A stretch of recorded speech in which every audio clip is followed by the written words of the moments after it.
We're far too fussy nowadays. I want a camera, but I also want it to be a phone. I want a key, but I don't have to want to put it in the ignition.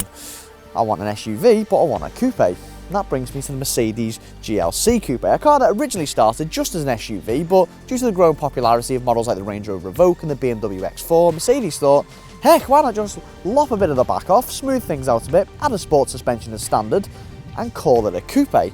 And I actually think, especially in this AMG line trim that we've got, it does look a lot smarter than the standard GLC SUV. I should think so as well. It costs you about £5,000 more for the privilege. But let's take a closer look at this SUV coupe concoction.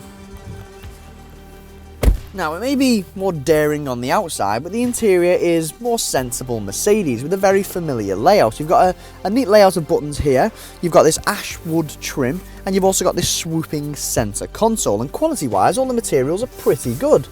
Dotted around, some nice soft leather touch, and you've got this ash wood dotted around different places as well. There are a few little cheap plastic materials, but that's nothing major.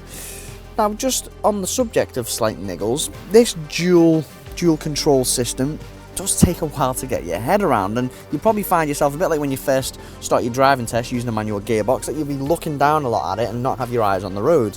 Not ideal, but apart from those little things, this is a lovely car to spend time in. I mean, there's just so much class about certain features of it, like these self-tightening seat belts. You've got a lovely TFT display behind the steering wheel, and you've got a 360-degree camera down here. And you also get the usual tech thrown in, like sat-nav, Bluetooth and DAB radio as well. For me though, it's the in-depth menus that make it, and especially if you go for this optional Burmester sound system, there's loads of things you can play around with. And you know what, you even get some decent storage compartments thrown in too.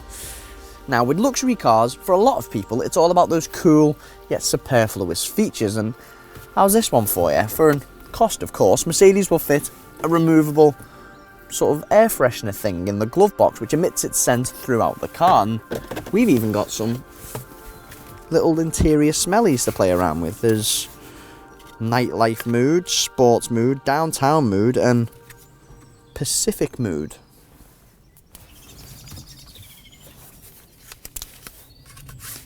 Actually smells quite nice. Never underestimate the convenience of 5 doors on a coupe and the fact that they open nice and wide.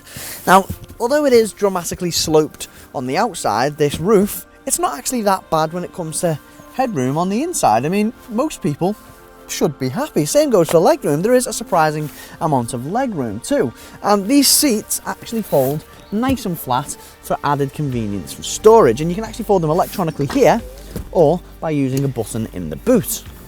Unfortunately, the boot isn't as good at hiding the coupe's curvy shape, and from the off you've got this very high loading lift, which is a bit of a bummer when it comes to loading heavy objects in, but you do get some useful underfloor storage, which is actually lockable, which is good.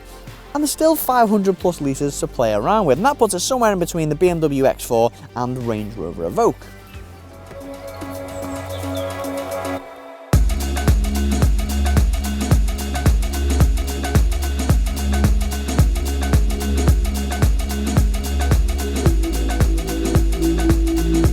The GLC utilises Mercedes' 4MATIC permanent all-wheel drive system, which gives you greater confidence and traction in the corners rather than inspires off-road driving. And you can feel it work, you can feel it really grip the road when going into bends. But then there's a lot of other variables that come into play here too. You see, all GLC coupe models come with a stiffened sport suspension as standard, which is a bit of a bummer for those who are after comfort. However, there is a solution, and that's the optional air body control air suspension, which constantly adjusts the damper settings to suit the road ahead. And this sits alongside multiple driving modes with the likes of comfort, which loosens things up a bit, and sport, which kind of does the opposite with a stiffer ride and weightier steering. So if you're driving along and you're finding that you get a bit too much body roll in the corners, which you'll likely get in comfort mode, then you can just change things up, simple as. And before driving the GLC Coupe actually, I was told by quite a few different colleagues and journalists, oh, you've got to go for the optional air suspension. If you're going to go for any optional kit, it's got to be the air suspension. And yeah, I agree. Even with this intelligent air suspension though, the GLC is still not as sporty to drive as the likes of the BMW X4 or even the Jaguar F-Pace. It just doesn't feel as keen to change direction. The steering's not quite as communicative. The steering's actually got this weird lightness to it at the 3/4 turn, which when you go into a corner at speed isn't ideal, but this is only really noticeable when you're caning it, and the average GLC Coupe driver isn't going to be doing that. And on a daily drive, just through town or through an urban area, it's great. It's a really nice car to drive. Refinement's good all round too, with the cabin keeping you well insulated from the likes of wind and road noise. However, this 250D 2.1 litre 201 brake horsepower diesel, that was a mouthful, is quite loud, especially at lower speeds, and this engine's getting on a bit. It's quite old now, but it is quite nippy. I mean, 0 to 62 in 7.6 seconds, 500 newton meters of pulling power to blast past people when you're overtaking, and it accelerates nice and smoothly through the gears thanks to this 9-speed automatic gearbox.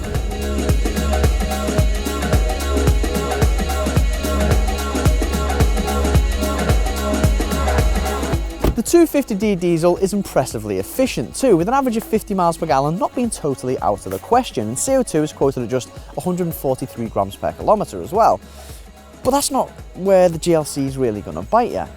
It's the options list, because the air suspension, that's £1,500, the Premium Plus package, which includes a bigger touchscreen and upgraded sound system, £1,800, dashboard leather insert, £400, that fancy glove box air freshener thing, £350, the list goes on, but that can be said for a lot of luxury German cars in general, really. Now, list price wise though, the GLC is, well, more expensive than most of its rivals at £41,000, but before you just disregard it as too expensive, make sure you price up equivalent models from its competitors, because I think you'll be very surprised. Now, if you want to watch a review of one of the GLC's competitors, then click up there. If you want to browse prices for the GLC, click in the bottom left of the screen, and if you haven't already, make sure you subscribe to our YouTube channel by clicking the link on the right. Ask me how much I sprayed that in my eye. I thought it was going to sting. It doesn't. My eyes just watering because my eyes went.